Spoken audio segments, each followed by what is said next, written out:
2 games in, Coach, what would you grade your special teams unit after these 2 preseason games? Well, I grade our players' effort awesome, 100%. Those guys have been working their tails off. My grade, though, is a failure. You can't give up a touchdown on a kickoff. So I got to do a much better job of teaching those young guys how to fit kickoff return schemes. Excuse me. So, but love the way the guys are working, man. They're showing up every day and doing their job. D'Angelo ran down and made a tackle on punt, I think. What have you seen from his effort on special teams as well as offense? It's been excellent. You know, he's trying to learn the offense as well, as are all those guys, offensively and defensively. But really proud of how he stepped up and played special teams as well, because that wasn't asked of him in college. So it's a big step. He realizes the importance of that for him at this level, and that was awesome to see that happen. It really was. With the roster cuts kind of looming, how do you keep your players from getting too mental about that, from just playing the game? Yeah, so that's exactly the point. They can't think about the next week and the cuts. They have to take advantage of the here and the now. It's carpe diem, and they know that, and their mindset is the right one. From what I see anyway in my room, those guys are dialed in, and they know that this is their livelihood. For a lot of them, special teams is. So they're moving in the right direction.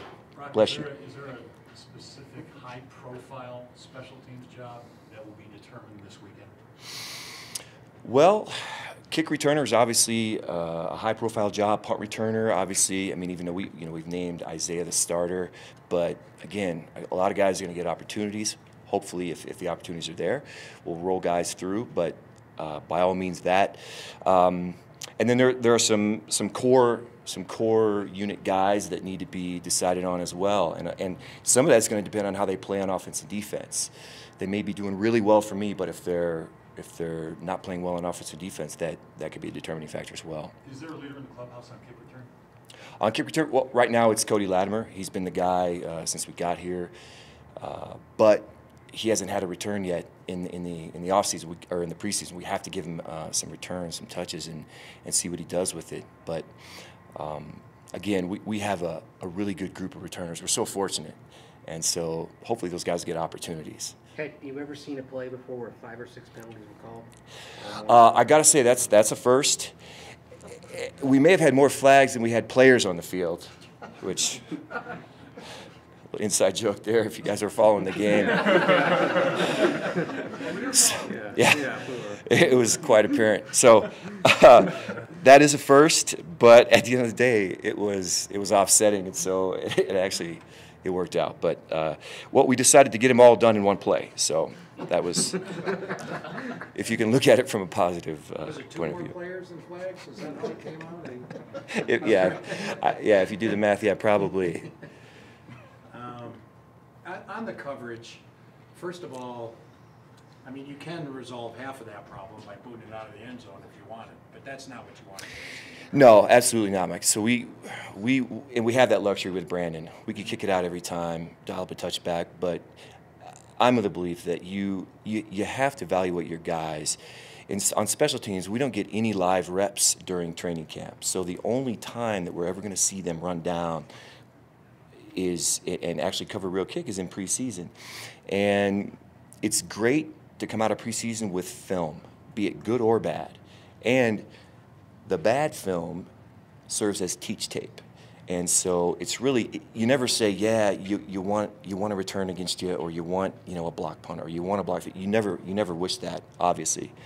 But all of the bad stuff that happens in the preseason is actually going to serve us down the road, because come January, come the playoffs, December games too, playing down at sea level, you're going to have to cover kicks. You can't just dial up a touchback every time. So all this stuff is going to serve us well. Brock, you had a chance to see Jamal Charles up close when he was running well with the Chiefs. Vance says he looks explosive. Does Jamal look like the guy you saw in KC right now? I see flashes of it. You do. You see it in practice. Obviously, we're not turning him loose, letting him get tackled or anything like that, but that guy has Vance uses the term all the time, juice. He's the definition of juice, and I see it out here. I do, and so I'm excited to see Jamal play again. It's gonna be fun.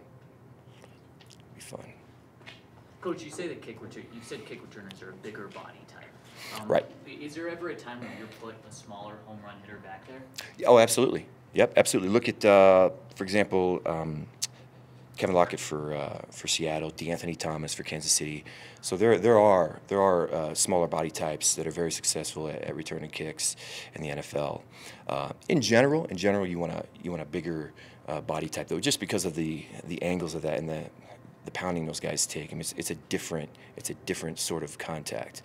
But by all means, we have guys, you know, the smaller returners on our team, like the Khalifs and the Hunters and the Isaiahs, that are very good at kickoff return as well. And you'll save them for a certain time? Correct. Yeah, there are times when you'll sprinkle those guys in, maybe different return schemes that you want to hit them with, or if you're facing a different type of kickoff scheme, absolutely, no question.